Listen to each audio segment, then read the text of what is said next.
그래서 3장 9절까지입니다. 당신의 옷자락을 펴 당신의 여정을 덮어서서. 루키 2장 17절에서 3장 9절까지입니다. 당신의 옷자락을 펴 당신의 여정을 덮어서서. 루키 2장 17절에서 3장 9절까지입니다. 다 찾았습니까? 자, 함께 공부하도록 하겠습니다. 시작. 루시 밭에서 저녁까지 죽고 그 죽은 것을 떠니 보리가 한 애가쯤 되는지라. 그것을 가지고 성읍에 들어가서 시어머니에게 그 죽은 것을 보이고 그가 배불리 먹고 남긴 것을 시어머니에게 드리어 시어머니가 그에게 이르되 오늘 어디서 주었느냐 어디서 일을 하였느냐 너를 돌본 자에게 복이 있기를 원하노라 하니 루시 누구에게서 일했는지를 시어머니에게 알게 하여 이르되 오늘 일하게 한 사람의 이름은 보아스니이다 하는지라. 나오미가 자기 며느리에게 이르되 그가 여호와로부터 복받기를 원하노라. 그가 살아있는 자와 죽은 자에게 은혜 베푸기를 그치지 아니하도다 하고. 나오미가 또 그에게 이르되 그 사람은 우리와 가까우니 우리 기업을 물을 자 중에 하나이니라 하니라. 모함여인 루시르되 그가 내게 또 이르기를 내 추수를 다 마치기까지 너는 내 소년들에게 가까이 있으라 하더이다 하니. 나오미가 이늘이 루시에게 이르되 내 딸아 너는 그의 소녀들과 함께 나가고 다른 밭에서 사람을 만나지 아니하는 것이 좋으리라 하는지라. 이에 루시 보아스의 소녀들에게 가까이 있어서 보리 추수와 밀 추수를 마치기까지 이삭을 주우며 그의 시어머니와 함께 거주하니라. 루스의 시어머니 나오미가 그에게 이르되 내 딸아 내가 너를 위하여 안식할 곳을 구하여 너를 복되게 하여야 하지 않겠느냐. 내가 함께하던 자녀들을 둔 보아스는 우리의 친족이 아니냐. 보라 그가 오늘 밤에 타작마당에서 보리를 까불리라. 그런즉 너는 목욕하고 기름을 바르고 의복을 입고 타작마당에 내려가서 그 사람이 먹고 마시기를 다 하기까지는 그에게 보이지 말고 그가 누울 때 너는 그가 눕는 곳을 알았다가 들어가서 그의 발치 이불을 들고 거기 누우라. 그가 내 할 일을 내게 알게 하리라 하니. 루시 시어머니에게 이르되 어머니의 말씀대로 내가 다 행하리이다 하니라. 그가 타작마당에서 내려와서 시어머니의 명령대로 다 하니라. 보아스가 먹고 마시고 마음이 즐거워 가서 곡식단 더미의 끝에 눕는지라. 루시 가만히 가서 그의 발치 이불을 들고 거기 누웠더라. 밤중에 그가 몰라 몸을 돌이켜본즉 한 여인이 자기 발치에 누워있는지라.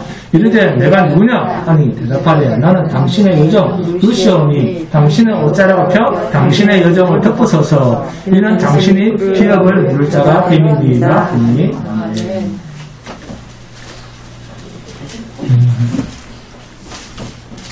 신학을 무시하고 성경만 강조하는 사람이 있습니다. 그런데 이런 사람들을 살펴보면 사이비거나 이단입니다.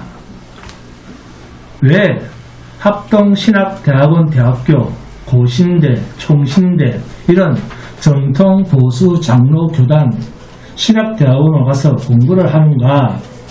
신학이란 성경에 광범위하게 산발적으로 흩어져 있는 진리들을 명료하고 논리적으로 해석한 결과물이기 때문에 그 올바른 신학의 도움을 받아서 성경을 해석하여 교회에서 성도들에게 하나님의 뜻을 올바로 가르치기 위해서 정통 보수 장로 교단 신학대학원으로 가서 공부를 하는 겁니다.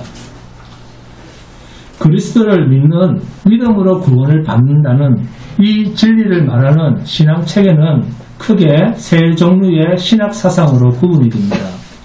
이 세 종류의 신학사상들은 전부 성경을 근거로 합니다.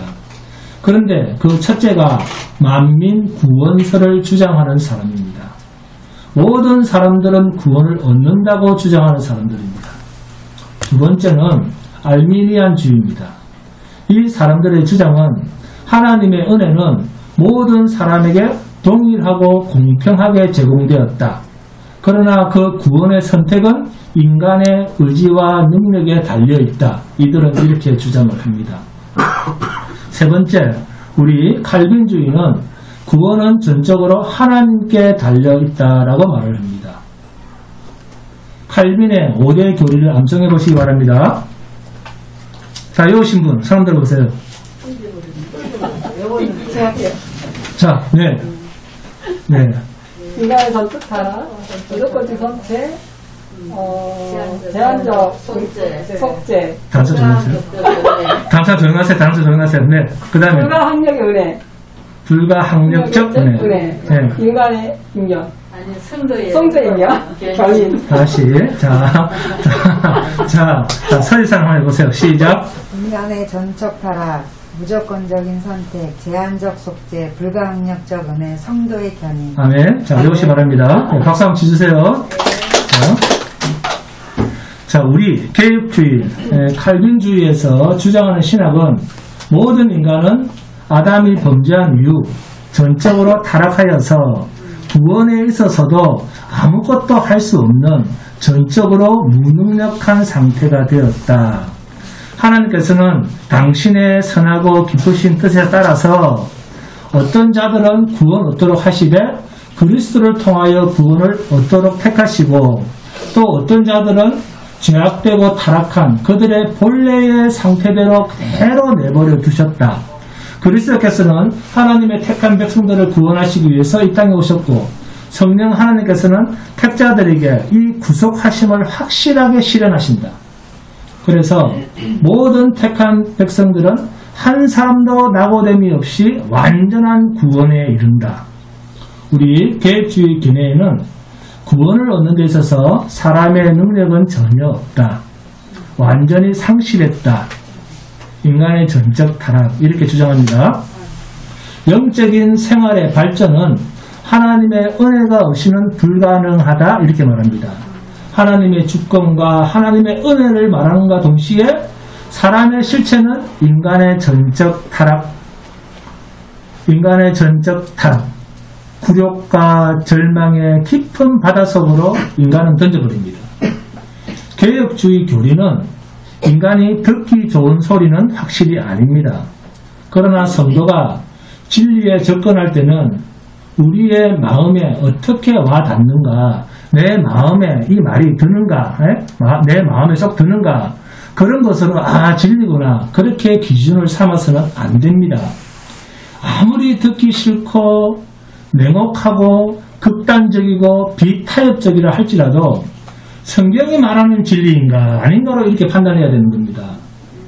그런데 아직도 많은 사람들이 자기 기분과 자기 경험과 자기 감정과 자기 기호대로 하나님의 말씀인 진리를 정통 교리를 거부하고 자기 마음대로 성경을 글자로 읽고 성경이 이렇게 적혀 있잖아 하면서 사사로이 성경을 해석하다가 멸망의 길로 가는 사람들이 많이 있습니다.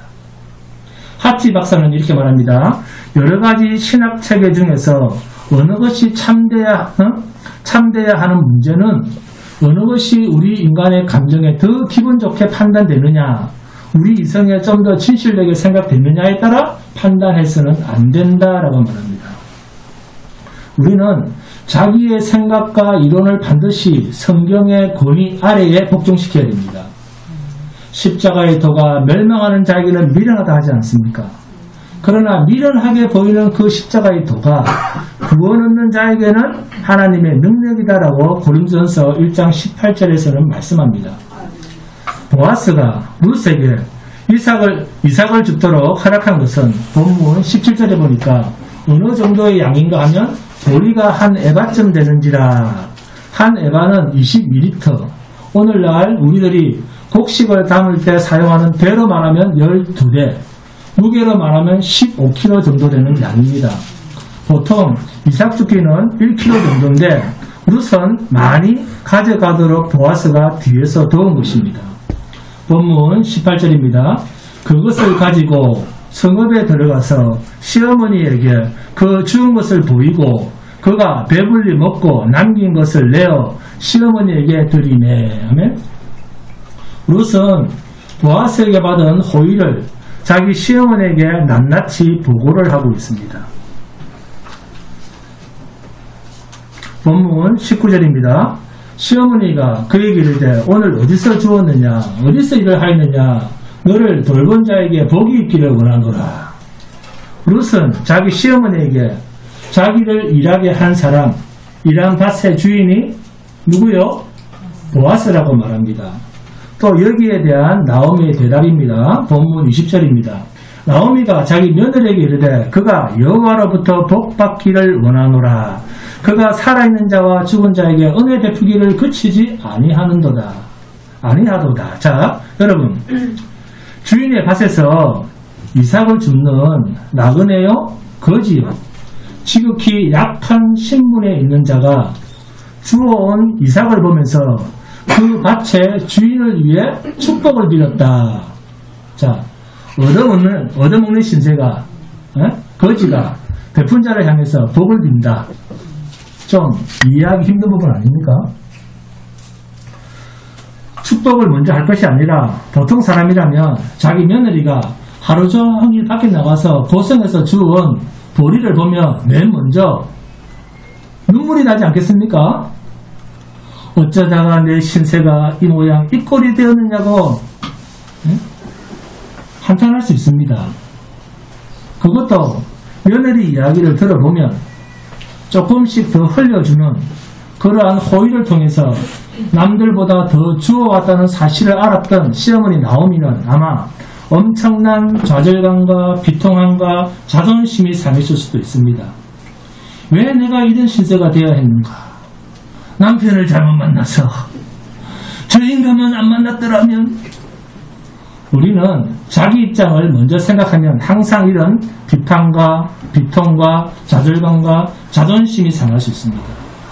그러나 이런 자기 중심적이 아닌 자신에게 베풀어진 은혜의 눈을 돌리면 감사가 있고 오히려 얻어먹는 입장에서도 자기에게 베푼 풍성한 자를 위해서 하나님께 복을 빌어줄 수 있을 만큼 마음에 넉넉함이 있는 존재가 성도입니다.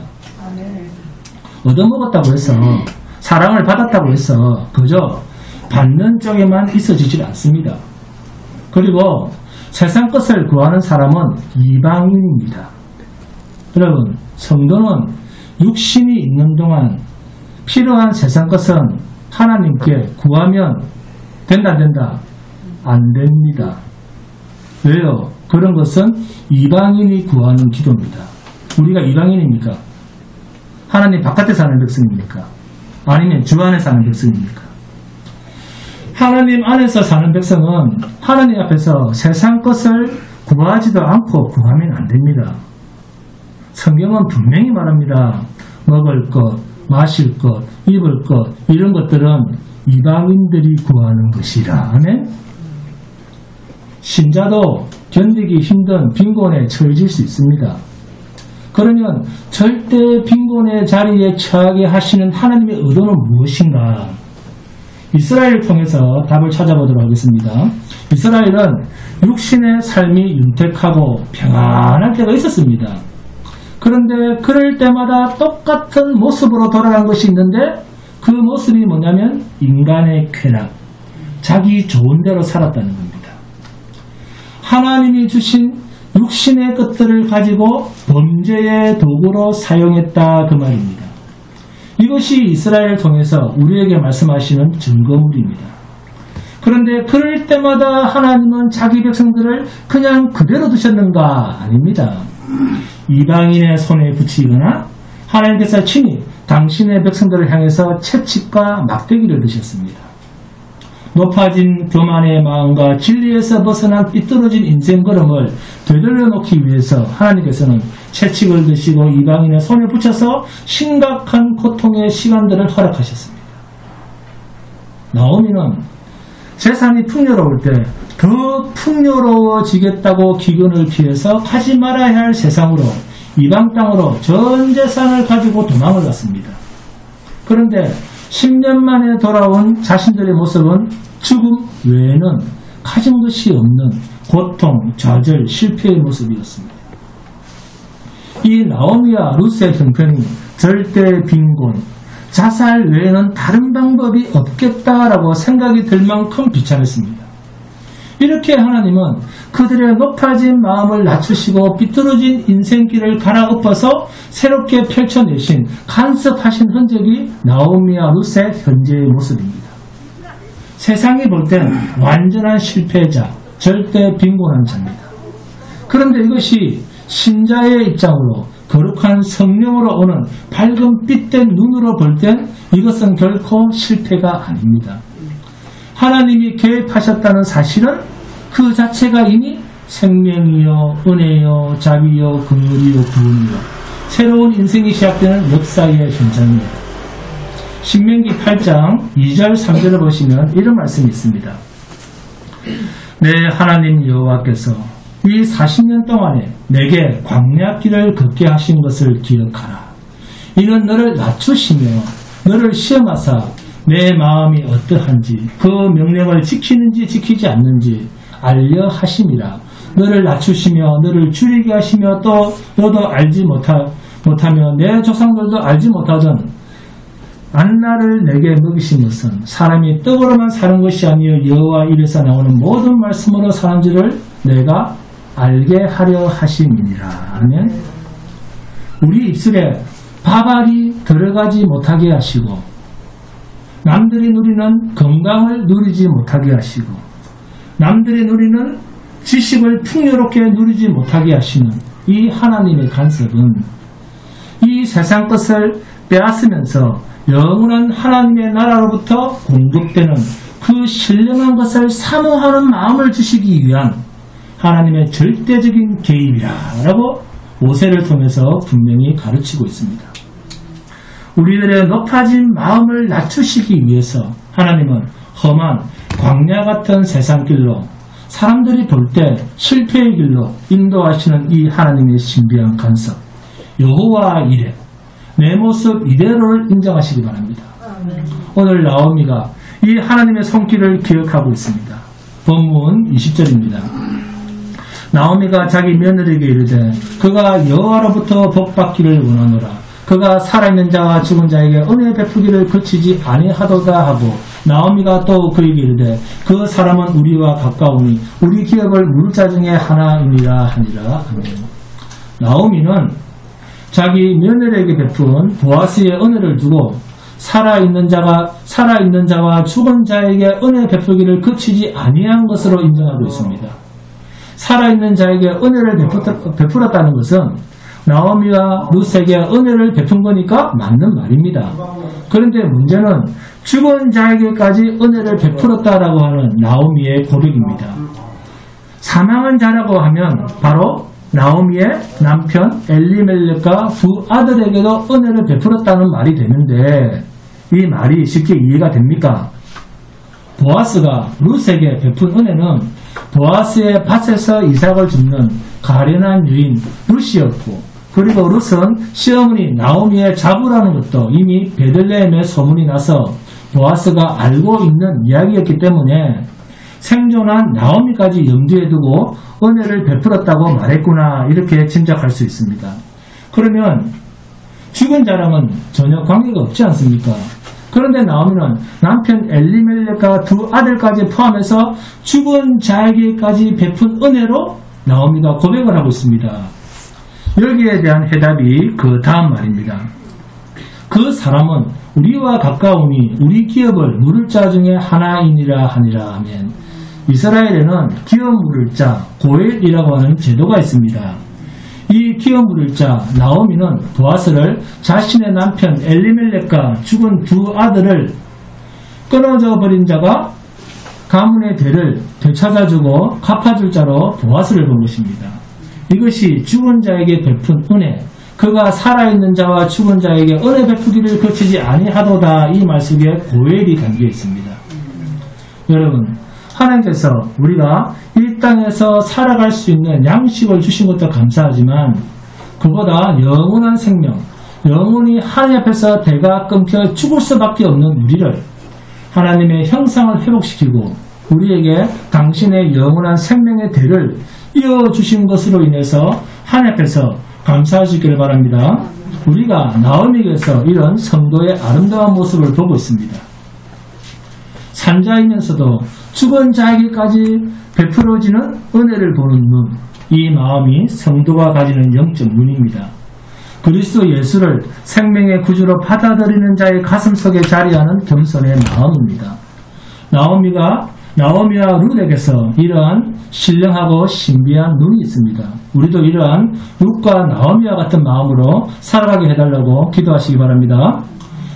높이 있는 것은 높은 곳으로 가야지 보일 것 같은데 하나님은 영원한 나라에 있는 가장 높은 데에 있는 거룩한 것을 볼 수 있는 자리를 이 세상에서는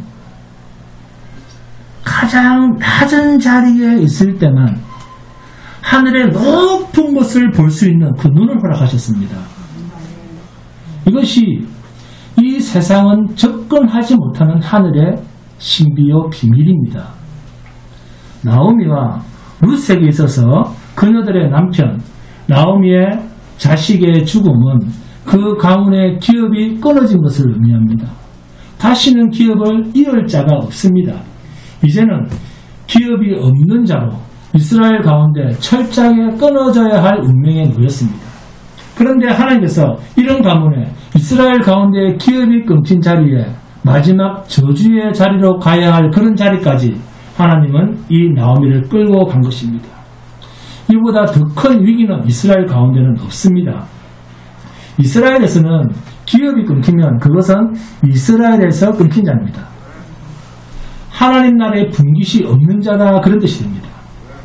이러한 지경까지 하나님은 당신의 백성을 마지막 낭떠러지까지 몰고 가실 수 있는 분입니다. 저와 여러분의 인생에도 이와 같은 위기가 올 수 있습니다. 그러한 위기에서 하나님은 보아스를 예비하셨습니다. 하나님 앞에서 가문이 끊겨서 다시는 회복될 수 없는 기업이 끊어진 저와 여러분에게 하나님께서는 예수 그리스도를 보내심으로 다시 기업을 이어주신 것입니다. 죄로 말미암아 사망에 처해진 저와 여러분에게 다시금 하나님 안에 거할 수 있는 기업을 되찾아 주신 것입니다. 그렇게 예수 그리스도는 우리의 고엘이 되신 분입니다. 생명이 끊긴 저와 여러분에게 생명을 되찾아 주시고 하나님으로부터 철저하게 끊어진 기업을 다시 이어주신 분이 우리의 구원자 그리스도 예수입니다. 나오미와 룻이 이스라엘 가운데 하나님 앞에서 기업이 끊어질 지경에 처했습니다. 그런데 보아스를 통해서 기업이 회복되었습니다.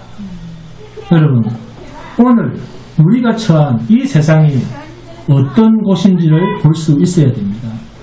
이 세상에는 영원한 하나님 나라로 갈 수 있는 하늘의 생명이 이 세상에는 없습니다. 이 세상에는 죄만 가득 차 있습니다. 그래서 죄밖에 지을 게 없는 곳, 최선을 다한다 해도 죄밖에 드러나지 않는 세상, 죄밖에 지을 수 없는 인생살이, 이것을 제대로 볼 수 있는 사람이라야 하나님 앞에서 무엇을 강구할 것이며 하나님에 대한 거룩한 소원이 무엇인지를 제대로 알고 구하게 됩니다. 그리고 그리스도 예수를 통해서 우리에게 베풀어진 것이 얼마나 놀라운 것이요 풍성한 재산인가를 알아야 됩니다. 죄로 말미암아 하나님 앞에서 철저하게 끊어져서 기업이 끊긴 자에게 하나님은 예수 그리스도를 보내셔서 다시금 생명의 기업을 있게 하시고 영원한 나라까지 들어갈 수 있도록 생명의 다리가 되게 하신 예수 그리스도, 우리에게는 이분밖에는 바라볼 게 없다는 사실, 이것은 이 세상에 없는 것과 있는 것을 분명히 볼 수 있는 자에게만 알고 누려질 수 있는 하나님의 선물이요 은혜입니다. 하나님께 구할 것은 생명밖에 없습니다. 그런데 이 생명은 오직 그리스도 예수로만 찾을 수 있습니다. 생명이 없는 이 세상에서 영원한 생명을 사모하는 자는 그리스도 예수밖에 찾지 않습니다. 이 세상은 죄만 가득한 곳입니다. 이 죄는 사망에 이르는 죄입니다. 이 사망을 피할, 죄를 피할 다른 피난처는 이 세상에는 없습니다. 그리스도 예수 외에는 이 죄, 사망에 이르는 죄를 피할 곳이 없습니다. 그리스도 예수만 이 죄의 문제를 해결할 유일한 피난처입니다. 우리를 찾아오신 생명 되신 고엘 그리스도 예수로만 피난처로 삼고 주님 한 분만으로만 만족하고 영원한 나라를 향해서 인생의 길을 재촉할 수 있는 성도가 되시기 바랍니다. 자, 본문 룻기 3장 1절입니다. 룻의 시어머니 나오미가 그에게 이르되 내 딸아 내가 너를 위하여 안식할 곳을 구하여 너를 복되게 하여야 하지 않겠느냐. 아멘. 이방 출신 자기 며느리 룻에게 복이 될 만한 일을 말하고 있습니다. 성도는 자신이 부유해지는 것이 전부가 아닙니다. 자신을 비워 남을 부유케 하는 것이 성도의 마음입니다. 나오미가 얼마나 불쌍한 여인입니까? 그럼에도 자기 며느리 룻을 위한 생각이 아주 깊습니다. 그가 오늘 밤에 타작마당에서 보리를 까불리라. 그는 우리의 친족이야. 나오미가 얼마나 오랫동안 고민하며 생각한 말이겠습니까? 여러분, 나오미와 룻이 돌아오던 시기가 보리 추수를 시작하던 때라 했습니다. 그런데 그때부터 추수가 끝나갈 지금의 시기라고 하면 아마 2-3개월은 흘렀을 것입니다. 그러니까 2-3개월 동안 나오미는 룻이 보아스라고 하는 자기 가문에 가까운 친족의 밭에 가서 보리 이삭을 매일 주워오면서 룻과 보아스와의 대화를 들으면서 나오미는 깊은 생각을 한 것 같습니다. 그 생각의 결론이 룻기 3장 1절에서 4절입니다. 보아스, 그가 오늘 밤에 타작마당에서 보리를 까불리라. 그리고는 추수를 다한 그 즐거움으로 축배의 잔을 들고 기쁨으로 잠자리에 들 것이다. 그 시간까지 너는 숨었다가 그가 잠자리에 든 후에 그 발끝에 조용히 이불을 덮고 그의 발치에 누워 있으라. 이렇게 세밀한 지시를 며느리에게 내리고 있습니다. 보아스와 룻 서로에게 가장 부담이 없는 환경을 나이 많은 나오미가 지나간 2-3개월 동안 고민하다가 마련한 결정을 룻에게 지시하고 있습니다. 나오미는 자기의 끊어진 가문을 이을 마지막 승부수를 이 밤을 택해서 던지고 있습니다. 룻기 1장 22절을 보시면 이런 말씀이 나옵니다.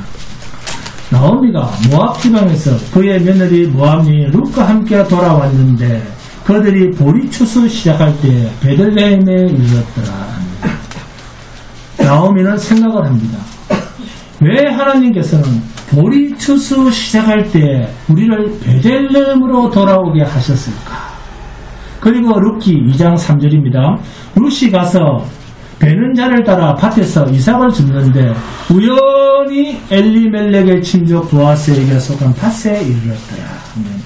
왜 그 많고 많은 밭들 가운데 하필이면 자기의 가까운 친족 보아스의 밭으로 이 며느리가 가서 이삭을 주었을까? 자, 룻기 2장 14절에서 16절입니다. 함께 공부합니다. 룻기 2장 14절에서 16절 시작. 식사할 때 보아스가 룻에게 이르되 이리로 와서 떡을 먹으며 내 떡 조각을 초에 집으라 하므로 룻이 곡식되는 자 곁에 앉으니 그가 볶은 곡식을 주면 룻이 배불리 먹고 남았더라. 룻이 이삭을 주우러 일어날 때 보아스가 자기 소년들에게 명령하여 이르되 그에게 곡식단 사이에서 죽게 하고 책망하지 말며 또 그를 위하여 곡식단에서 조금씩 뽑아버려서 그에게 죽게 하고 꾸짖지 말라 하니라. 아멘. 그리고 룻기 2장 21절에 룻이 나오미에게 모압 여인 룻이 이르되 그가 내게 또 이르기를 내 추수를 다 마치기까지 너는 내 소년들에게 가까이 있으라 하더이다 하니. 자, 룻기 2장 20절에서 나오미가 자기 며느리에게 이르되 그 사람은 우리와 가까우니 우리 기업을 무릇 자 중에 하나이니라 하니라. 아멘. 며느리를 통해서 보고를 받은 나오미는 부호요 세력이 있는 그 보아스를 두고 일방적으로 그 사람은 우리와 가까운 친족이니 반드시 끊어진 우리의 기업을 물을 수 있는 자라 이렇게 말합니다. 자, 이러한 상황을 근거로 해서 생각할 때 나오미는 바로 오늘 같은 밤에 끊어진 자기의 기업 마지막 고열의 승부수를 룻을 통해서 던지지 않을 수가 없었습니다. 그동안 룻을 통해서 들은 소식을 정리해보면 나오미는 보아스야말로 하나님의 말씀에 근거한 삶을 사는 자임을 확신한 것입니다. 룻 또한 모압 땅에서 나오미를 따라올 때 때려야 뗄 수 없는 어머니의 하나님이 나의 하나님이 되고 어머니의 백성이 나의 백성이 될 것입니다 라고 고백한 이 룻에게도 하나님의 자비의 손길이 함께하고 있음을 나오미가 본 것입니다. 그래서 오늘 본문 룻기 3장 1절에 룻의 시어머니 나오미가 그에게 이르되 내 딸아 내가 너를 위하여 안식할 곳을 구하여 너를 복되게 하여야 하지 않겠느냐. 무슨 의미입니까? 기업을 회복하고 그 기업을 통해서 하나님의 안식, 하나님의 평강에 참여하는 은혜를 입어야 되지 않겠느냐 그런 것입니다. 나오미와 룻은 오직 하나님의 약속만 붙들고 죽으면 죽으리라라는 일사각오로 마지막 찬스의 밤을 준비하고 있습니다. 만약 보아스가 하나님의 말씀에 따라 살지 않은 사람이었다고 하면 보아스가 룻에게 그런 은혜를 베풀리가 만무하다라고 나오미는 판단을 한 것입니다. 나오미에게 있어 지나간 10년 세월은 하나님의 말씀을 우습게 여기고 가볍게 여긴 세월 아닙니까? 그런 삶을 살았던 자에게 신명기 28장 15절에서 68절의 말씀대로 하나님의 말씀을 거부한 징계의 채찍을 철저하게 받았던 것입니다. 어떤 식의 채찍입니까? 고통과 좌절, 실패의 연속이 지나간 10년 세월이었습니다. 이제 나오미는 그러한 아픔의 기억에서 고통의 경험에서 완전한 자유를 원하고 있습니다. 우리가 볼 때는 룻의 효심, 룻의 효도 그렇게 보입니다. 그러나 그렇지 않습니다. 룻은 난감한 곤란한 시어머니의 계획과 제안을 거절하지 않고 하나님의 말씀대로 사는 것이 인생의 가장 큰 기쁨이요 안식이요 소망이라고 하는 그녀 룻의 마음속에 있는 믿음의 반응대로 순종을 합니다. 그것이 본문 룻기 3장 6절입니다. 그가 타작 마당으로 내려가서 시어머니 명령대로 다 하니라. 아멘. 어머니, 아무리 제가 가난한 청상 과부지만 어떻게 그런 부끄러운 짓을 저보러 하라고 말할 수 있습니까? 이렇게 따질 수도 있습니다. 그런데 이러한 말이 오가는 장면만으로도 가련한 두 여인 사이에서 행복이 보이지 않습니까? 이러한 난감한 요구에 흔쾌히 순종하겠노라고 응답한 룻의 모습, 이러한 고부간의 모습이 너무 아름답지 않습니까?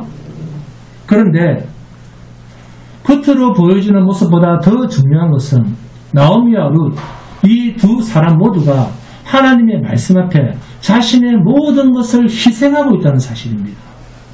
왜요? 왜 희생입니까? 이 일은 사실 엄청 부끄러운 모습이거든요. 보아스가 거절하면 어떻게 됩니까?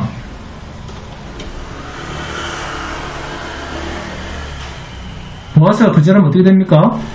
룻은 창녀짓을 한 거예요. 보아스가 거절을 하면 허락도 안 한 상태에서 남자의 이불 속으로 들어갔다. 그런데 남자로부터 거절당했다. 그러면 이보다 더 부끄럽고 난감한 일이 없습니다. 이것은 남자가 아닌 그것도 여자가 간음을 행하는, 이스라엘에서는 전무후무한 현장에서 바로 죽임을 당하는 일입니다. 그래서 나오미의 제안, 나오미의 지시는 룻의 입장에서는 죽으면 죽으리라라는 일입니다.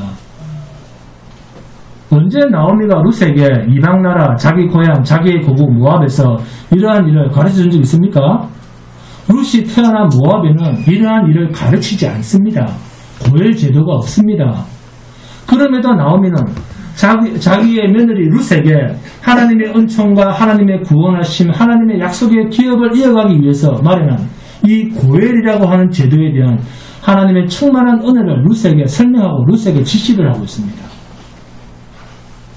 우리가 보아스라는 사람을 볼 땐 참으로 룻은 약점이 많은 사람입니다. 보아스가 룻에게 청혼을 해도 룻에게서 나올 것은 아무것도 없습니다. 룻기 3장 7절입니다. 보아스가 먹고 마시고 마음이 즐거워 가서 곡식단 더미 끝에 눕는지라 룻이 가만히 가서 그의 발치 이불을 들고 거기 누웠더라. 아멘. 무엇 때문에 룻이 이런 양감의 짓을 해야 됩니까? 룻의 입장에서는 아무리 자신이 한번 결혼을 한 적이 있는 과부지만 이런 참으로 어렵고 목숨까지 걸어야 할 일입니다. 그 어떤 비난도 감수해야 되고 만약 거부를 당하면 자신은 죽임을 당합니다. 한마디로 목숨을 담보로 한 배수의 진을 룻으로 하여금 요구를 하고 있는 것입니다. 우리는 성경에서 죽으면 죽으리라라는 장면을 많이 봅니다. 모세가 바로 왕 앞에 섰을 때, 그리고 홍해 앞에 섰을 때, 에스더가 아하수에로 왕 앞에 섰을 때도 그랬습니다.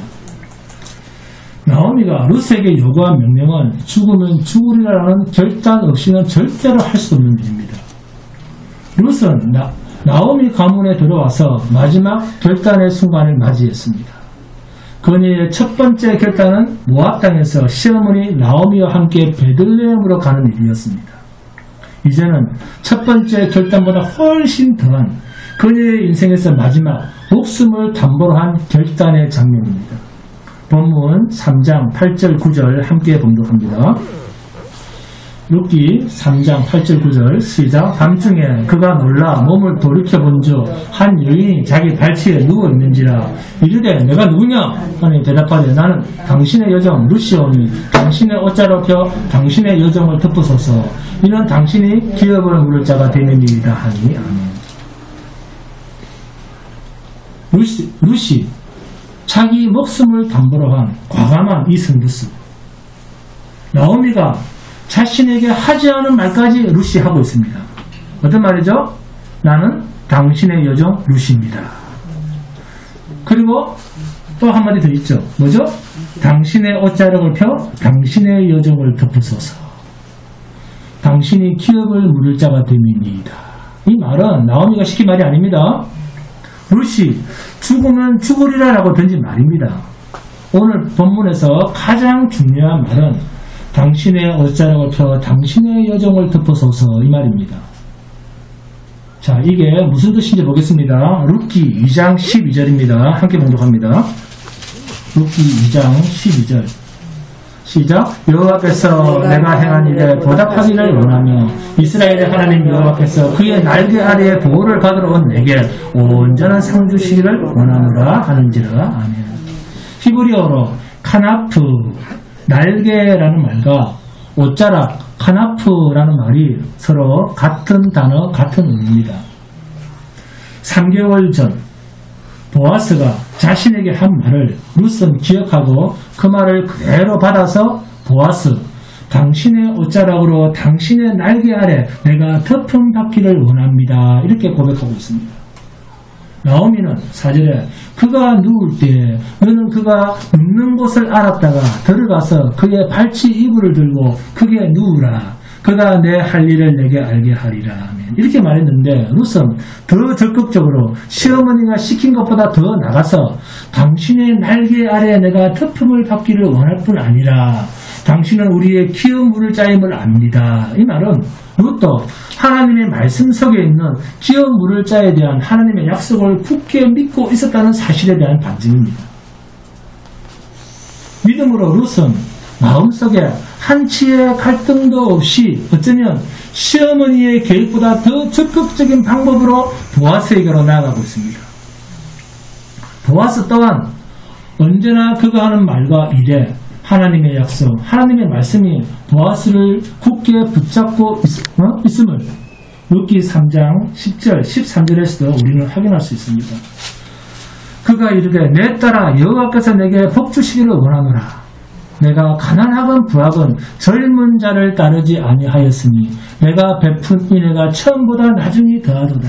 이 밤에 여기서 머무르라. 아침에 그가 기업 물을 자의 책임을 내게 이행하려 하는 좋으니 그가 그 기어 물을 자의 책임을 행할 것이니라. 만일 그가 기어 물을 자의 책임을 내게 이행하기를 기뻐하지 아니하면 여호와께서 살아계심을 두고 맹세하노니 내가 기어 물을 자의 책임을 내게 이행하리라. 아침까지 누워 있을지니라 하는지라. 보아스, 룻 두 사람 모두 하나님의 약속의 말씀 이외에 그 어떠한 것도 두 사람 사이를 삐죽고 들어올 틈이 없습니다. 참으로 믿음의 완벽한 순종의 모습을 보이고 있습니다. 사실 보아스가 야, 이 이방인이나 지금 무슨 말 하는데? 나보다 더 가까운 친족이 있는데 거기 가봐. 이렇게 말을 할 수도 있다는 겁니다. 13절이 그런데 그렇게 하지 않고 나보다 순위가 앞선 자가 있는데 그가 만일 거절하면 여호와께서 살아계심을 두고 맹세하노니 여호와의 사심이 뭐죠? 나도 죽으면 죽으리라 하고 기어 물을 자의 책임을 내게 이행하리라. 철저한 이 두 사람의 하나님 앞에서의 순종의 모습입니다. 너무 아름답고 너무나 똑같은 모습 아닙니까? 전혀 출신이 다른데 전혀 살아온 환경과 형편이 다른데 말씀에 순종하는 모습은 너무 똑같습니다. 여러분, 하나님의 말씀 앞에 순종하는 이러한 기적, 인간의 상식을 뛰어넘는 하나님의 일하심을 지금 우리가 보고 있는 것입니다. 순종이 있을 때 이런 감동의 모습을 보게 됩니다. 순종은 목숨을 담보로 합니다. 나를 따라오려거든 자기를 부인하고 자기 십자가를 지고 나를 따를 것이니라. 하나님의 일을 도모하는 데는 내가 살아서는 하나님의 일을 이룰 수가 없습니다. 이스라엘에서 기업을 묻는다는 것은 철저하게 구원을 성취하는 일입니다. 여기에 대한 인간의 생각, 자기가 포기되지 않으면, 목숨을 담보로 하지 않으면 하나님의 일하심의 성취는 기대할 수 없습니다. 단순한 두 사람의 끈끈한 사랑 이야기가 아닙니다. 여기서 우리는 사랑의 원천적인 능력은 어디에 있는가 하는 것을 알 수 있습니다. 하나님께서 주신 약속, 곧 믿음, 사랑이라고 하는 인생 열차에는 단 한 번의 탈선이라고 하는 것도 없습니다. 어떠한 어려운 환경에서도 두 사람이 나누어지는 탈선 이런 것은 없습니다. 오직 하나님을 믿는 믿음 안에서, 하나님의 약속을 믿는 믿음 안에서 자기를 부인하고 하나님의 말씀 앞에 순종하는 자의 삶에서는 절대 이탈이란 없습니다. 단순히 내가 그런 좋은 사람이 아니라 자신이 먼저 하나님 앞에서 하나님의 약속을 믿는 믿음의 선물을 가장 소중한 보배로 재산으로 알고 사는 이 모습이 제일 중요합니다. 그리고 자신과 함께 인생 열차를 타고 가야 할 배우자에 대해서도 하나님의 약속을 믿는 믿음을 가진 자를 제일 좋은 사람으로, 재산으로, 가장 존귀한 가치로 볼 수 있는 눈이 필요합니다. 사람은 사람을 속일 수 있습니다. 그러나 하나님은 속지도 속일 수도 없습니다. 룻과 보아스는 하나님이 짝지어주신 하나님의 일입니다. 하나님이 기뻐하시는 것이 믿음이라고 하면 그 믿음에 비하면 부스러기도 안 되는 것을 가지고 사랑, 결혼 이런 말 하는 요즘 젊은 사람들 보면 너무 안타깝습니다. 믿음 없는 사랑, 믿음 없는 결혼 그런 것은 있을 수가 없어요. 그런 자들의 인생에 하나님의 축복을 기대하기에는 땅 속에서 하늘의 것을 찾는 것과 같은 일일 것입니다. 여러분, 하나님의 일하심이 그렇게 약한 듯 보입니까? 아니면 정말로 하나님의 약속이 이 세상 그 어떤 것보다 가장 확실하고 가장 든든하고 가장 능력이 있는 것을 믿습니까? 그렇다면 참고 기다리시기 바랍니다. 그러면서 하나님의 말씀을 배우시기 바랍니다. 그러면서 말씀대로 사시기 바랍니다. 그럴 때 그 말씀대로 이루어지는 하나님의 일하심이 여러분의 인생 가운데 구체적으로 드러날 것입니다. 이스라엘이 애굽에서 출애굽할 때도 6월절 죽음의 사자가 지나갈 때 어린 양의 피를 바른 뒷만 장자가 죽고 사는 일이 결판이 났습니다. 요단강을 건너 가나안 땅으로 들어갈 때도 물이 마르고 난 뒤에 들어간 것이 아니라 물이 있는 채로 예수 그리스도의 상징인 그림자인 언약궤를 짊어지고 들어갈 때 물이 말랐습니다. 우리는 이 약속의 말씀대로 자기의 인생을 믿음으로 던질 때 하나님의 구체적인 일하심을 확인할 수 있습니다. 이제 이런 목숨을 담보로 한 룻의 청혼은 끝났습니다. 그죠? 이제 청혼은 한 상태입니다. 청혼의 공은 보아스로 넘어갔습니다. 하나님 앞에 목숨 걸고 믿음대로 죽으면 죽으리라고 하는 이 룻의 청혼에 하나님께서는 보아스를 통해서 어떻게 일하실까요?